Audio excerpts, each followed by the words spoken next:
पहले आपको मुस्लिम लीग को समझना होगा। इसकी शुरुआत कैसे हुई? 20वीं सदी की शुरुआत में मुसलमानों को ऐसा लगने लगा था कि कांग्रेस में और उनकी इस पूरे कांग्रेस की अगर बात करें और उनकी अपनी आइडियोलॉजी में, कांग्रेस के अंदर मुस्लिम कमजोर होते जा रहे हैं, मुस्लिम लीग कमजोर होती जा रही है। 30 दिसंबर को ढाका में ऑल इंडिया मुस्लिम लीग का गठन किया गया।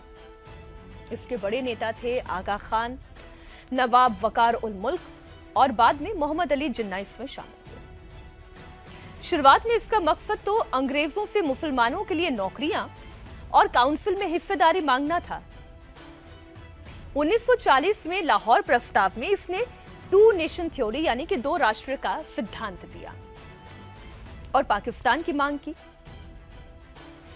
1947 में जब भारत पाकिस्तान का बंटवारा हुआ तो ये लीग, क्योंकि मोहम्मद अली जिन्ना ने मुसलमानों के लिए एक अलग मुल्क की मांग की थी जहां पर वो मुस्लिम धर्म को मानने वाले, अल्लाह की इबादत करने वाले उस कानून के आधार पर अपने एक अलग मुल्क की मांग करते थे और इसलिए मोहम्मद अली जिन्ना ने पाकिस्तान मांगा और भारत का बंटवारा हुआ। यह इतिहास हम सब जानते हैं।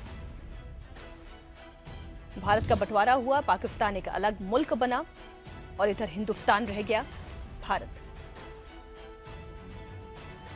अब भारत में इसकी कहानी 1947 में ही लोगों को यह लगा कि अब खत्म हो चुकी है, यानी मुस्लिम लीग।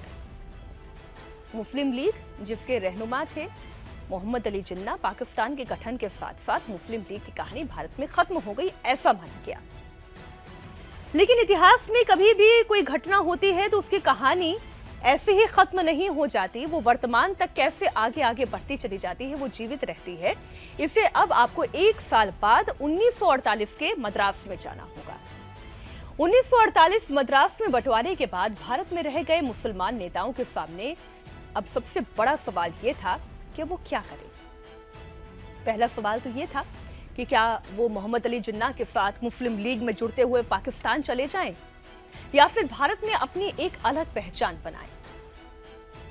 जाहिर है जिन्होंने पाकिस्तान जाना जरूरी समझा वो लोग पाकिस्तान चले गए, जिन्होंने मुस्लिम राष्ट्र की कल्पना की थी वो मोहम्मद अली जिन्ना के पीछे खड़े हो गए। लेकिन बहुत से ऐसे मुसलमान थे जिन्होंने मोहम्मद अली जिन्ना के पीछे जाना मुनासिब नहीं समझा, उन्होंने भारत में रहना मुनासिब समझा और इसलिए 10 मार्च 1948 को मद्रास में कुछ नेताओं ने यह फैसला किया। कायदे मिल्लत मोहम्मद इस्माइल, बी पोकर, के एम सईद, इन्होंने एक नई पार्टी तैयार की, इंडियन यूनियन मुस्लिम लीग, IUML। पहले दिन से ही उन्होंने दो बातें बड़ी साफ कर दी। पहली बात तो ये कि हम भारत के संविधान को मानते हैं और दूसरी बात यह कि हमारा पाकिस्तान वाली लीग से कोई रिश्ता नहीं है, हम अलगाववादी नहीं बल्कि हम राष्ट्रवादी हैं। मोहम्मद इस्माइल साहब संविधान सभा के सदस्य भी बने और संविधान पर उनके हस्ताक्षर भी हैं।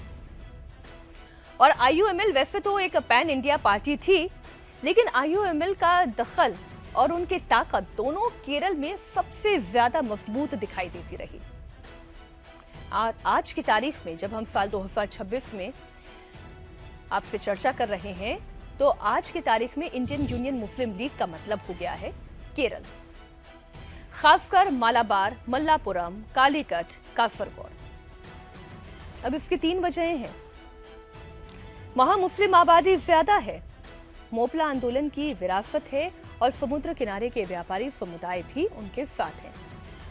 आज अगर आप केरल की डेमोग्राफी देखेंगे तो केरल की डेमोग्राफी में तकरीबन 24% मुस्लिम आबादी है, 24% के आसपास ही वहां पर क्रिश्चियन आबादी है और जो UDF यानी कि यूनाइटेड डेमोक्रेटिक फ्रंट, जो कि कांग्रेस और IUML के सहयोग से बना हुआ एक डेमोक्रेटिक फ्रंट है, इन दोनों का अलायंस उसमें है जिसे UDF नाम दिया जाता है, वहां पर ऑलमोस्ट कंसोलिडेटेड मुस्लिम इन्हीं UDF यानी कि यूनाइटेड डेमोक्रेटिक फ्रंट के ही पाले में आकर गिरता है।